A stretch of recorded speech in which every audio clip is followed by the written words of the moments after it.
ഒരു ഉറക്കം കഴിഞ്ഞ് എഴുന്നേറ്റപ്പോൾ കണ്ട കാഴ്ച കാണണോ?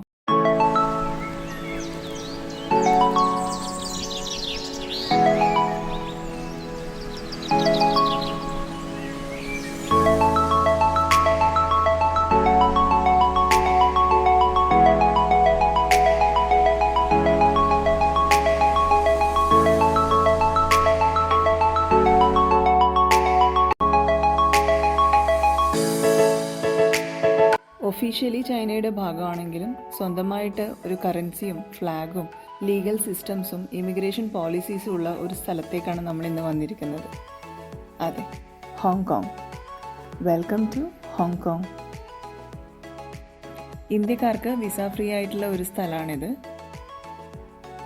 വിസ വേണ്ടെങ്കിലും വരുന്നതിന് മുൻപ് പ്രീ അറൈവൽ കാർഡ് ഓൺലൈനായിട്ട് സബ്മിറ്റ് ചെയ്യേണ്ടതായിട്ടുണ്ട്. പ്രീ അറൈവൽ കാർഡ് എങ്ങനെ അപ്ലൈ ചെയ്യാമെന്ന് കൂടി നമുക്ക് നോക്കാം. ഇതാണ് അപ്ലൈ ചെയ്യാനുള്ള വെബ്സൈറ്റ്. ലിങ്ക് ഞാൻ ഡിസ്ക്രിപ്ഷനിൽ കൊടുത്തിട്ടുണ്ട്. അപ്ലൈ നൗ ലിങ്ക് നമുക്ക് ക്ലിക്ക് ചെയ്യാം. ഫൈനലി ലാൻഡ് ചെയ്യുന്ന ഈ ഒരു പേജാണ് നമുക്ക് അപ്ലൈ ചെയ്യാനുള്ള ഫോം. ഇതൊരു ബേസിക് ആയിട്ടുള്ള ഫോമാണ്. പക്ഷേ ശ്രദ്ധിക്കേണ്ട കാര്യം, നമ്മൾ പാസ്പോർട്ടിലെ ഡീറ്റെയിൽസ് എങ്ങനെയാണോ ഉള്ളത് അതുപോലെ തന്നെ ഫില്ല് ചെയ്യാം. ഡീറ്റെയിൽസിൽ എന്തെങ്കിലും മിസ്മാച്ച് ഉണ്ടെന്നുണ്ടെങ്കിൽ അല്ലെങ്കിൽ ഒരു ചെറിയ സ്പെല്ലിംഗ് മിസ്റ്റേക്ക് പോലും അവർ നിങ്ങളുടെ എൻട്രി ഡിനൈ ചെയ്യാൻ കാരണമായി പറഞ്ഞേക്കാം. ബേസിക് ഡീറ്റെയിൽസും ഒക്യുപ്പേഷൻ ഡീറ്റെയിൽസും കൂടാതെ ഹോട്ടൽ ബുക്കിംഗ് ഡീറ്റെയിൽസും കൂടി എൻട്രി ചെയ്യേണ്ടതായിട്ടുണ്ട്. ഈ പ്രീ അറൈവൽ രജിസ്ട്രേഷൻ അപ്രൂവ് ആവുകയാണെന്നുണ്ടെങ്കിൽ ഇത് 6 മാസം വരെ വാലിഡ് ആയിരിക്കും. ഈ 6 മാസത്തിൽ മൾട്ടിപ്പിൾ ടൈംസ് നമുക്ക് ഹോങ്കോങ് വിസിറ്റ് ചെയ്യാം. ഓരോ വിസിറ്റിലും 2 ആഴ്ച വരെ മാക്സിമം സ്റ്റേ ചെയ്യാനും പറ്റും. ക്യാപ്ച എൻ്റർ ചെയ്തതിന് ശേഷം ഫോം സബ്മിറ്റ് ചെയ്യുക. നമ്മളുടെ രജിസ്ട്രേഷൻ സക്സസ്ഫുള്ളായി. ഈ ഫോം നമുക്ക് ഡൗൺലോഡ് ചെയ്ത് വെക്കാവുന്നതാണ്. ഈ ഫോമും പാസ്പോർട്ടുമാണ് നമ്മൾ ഇമിഗ്രേഷൻ കൗണ്ടറിൽ സബ്മിറ്റ് ചെയ്യേണ്ടത്. ഇങ്ങനെ ഒരു സ്ലിപ്പായിരിക്കും നമുക്ക് ഇമിഗ്രേഷൻ കൗണ്ടറിൽ നിന്ന് കിട്ടുന്നുണ്ടാവുക. അത് നമ്മൾ എടുത്ത് വെക്കേണ്ടതായിട്ടുണ്ട്.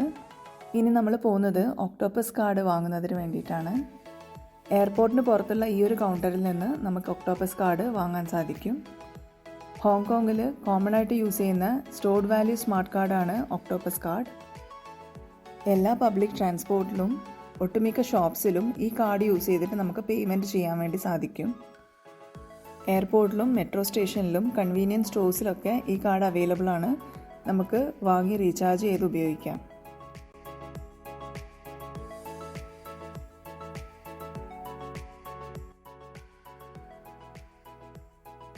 സിറ്റിയിൽ പോകുന്നതിന് വേണ്ടിയിട്ട് മെട്രോയും ബസ്സൊക്കെ എയർപോർട്ടിൽ തന്നെ അവൈലബിൾ ആണ്.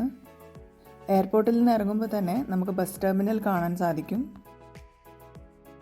ഓരോ സെക്ഷനിലുള്ള ബസ്സും ഓരോ റൂട്ടിലേക്കുള്ളതാണ്. നമുക്ക് പോകേണ്ട റൂട്ട് നമ്പർ നോക്കിയിട്ട് കറക്റ്റ് ബസ് സ്റ്റോപ്പിൽ വെയിറ്റ് ചെയ്യാം.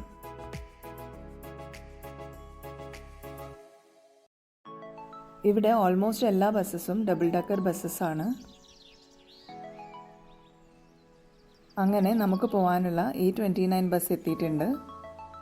ബസ്സിൻ്റെ താഴത്ത് കൂടുതലും ലഗേജ് വെക്കാനുള്ള സ്പേസ് ആണ് കൊടുത്തിട്ടുള്ളത്. ബാക്ക് സൈഡിൽ മാത്രം കുറച്ച് സീറ്റ്സ് പ്രൊവൈഡ് ചെയ്തിട്ടുണ്ട്.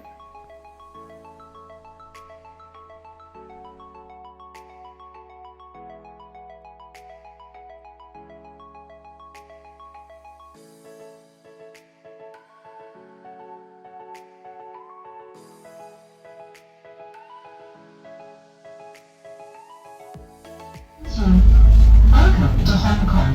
Thank you for traveling with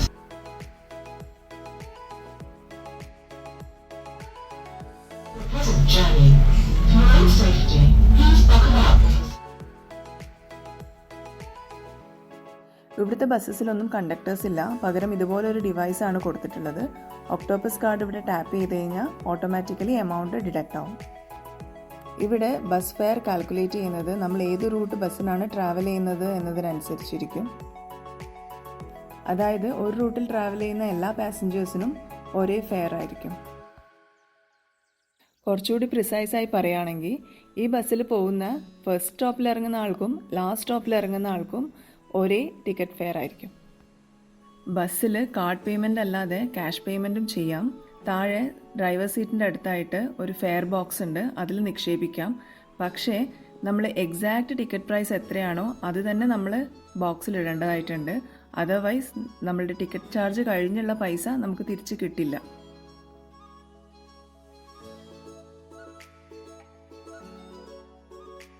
Hong Kong ചൈനയുടെ ഭാഗമാണോ അല്ലയോ എന്നുള്ളത് പലരുടെയും സംശയമാണ്. ഒഫീഷ്യലി ഹോങ്കോങ് ചൈനയുടെ ഭാഗം തന്നെയാണ്. എന്നാലും ഹോങ്കോങ് എന്ന് പറയുന്നത് ഒരു സ്പെഷ്യൽ അഡ്മിനിസ്ട്രേറ്റീവ് റീജിയനാണ്. ഹോങ്കോങ് ഏകദേശം 150 ഇയേഴ്സ് ബ്രിട്ടീഷ് ഭരണത്തിലായിരുന്നു. പിന്നീട് 1997 ബ്രിട്ടൻ ഹോങ്കോങ്ങിനെ ചൈനക്ക് തിരികെ കൈമാറി. ഒരു എഗ്രിമെൻ്റ് അവർ വെച്ചിട്ടുണ്ടായിരുന്നു, അതായത് 1 country 2 systems. ആ എഗ്രിമെൻ്റ് പ്രകാരം ഹോങ്കോങ്ങിന് സ്വന്തമായിട്ട് കറൻസി യൂസ് ചെയ്യാം, സ്വന്തമായിട്ടൊരു ലീഗൽ സിസ്റ്റം ഉണ്ടാക്കാം, അതേപോലെ സ്വന്തമായി ഇമിഗ്രേഷൻ പോളിസീസും ഉണ്ടാക്കാം. 50 ഇയേഴ്സിൻ്റെ എഗ്രിമെൻ്റ് ആയിരുന്നു ഇത്. അതായത് 2047 വരെ ഇതേ സിസ്റ്റം തന്നെ അവർ കണ്ടിന്യൂ ചെയ്തുകൊണ്ട് പോകും.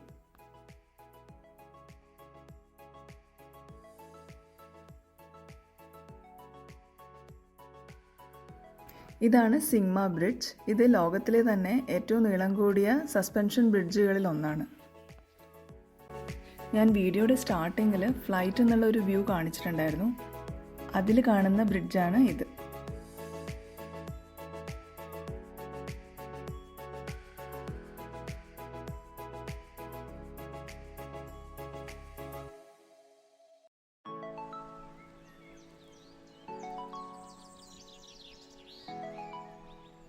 ബസ്സിൻ്റെ മുകൾ ഭാഗത്ത് ഇതുപോലൊരു സ്ക്രീൻ കൊടുത്തിട്ടുണ്ട്. അതിൽ താഴെ ലഗേജിൻ്റെ ഭാഗത്തുള്ള CCTV ഫുട്ടേജാണ് പ്ലേ ചെയ്യുന്നത്.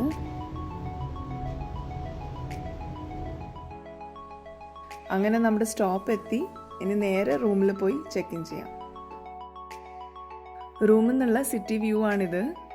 ബാക്കി വിശേഷങ്ങൾ അടുത്ത വീഡിയോയിൽ കാണാം. Hope you enjoyed this video. Thanks for watching.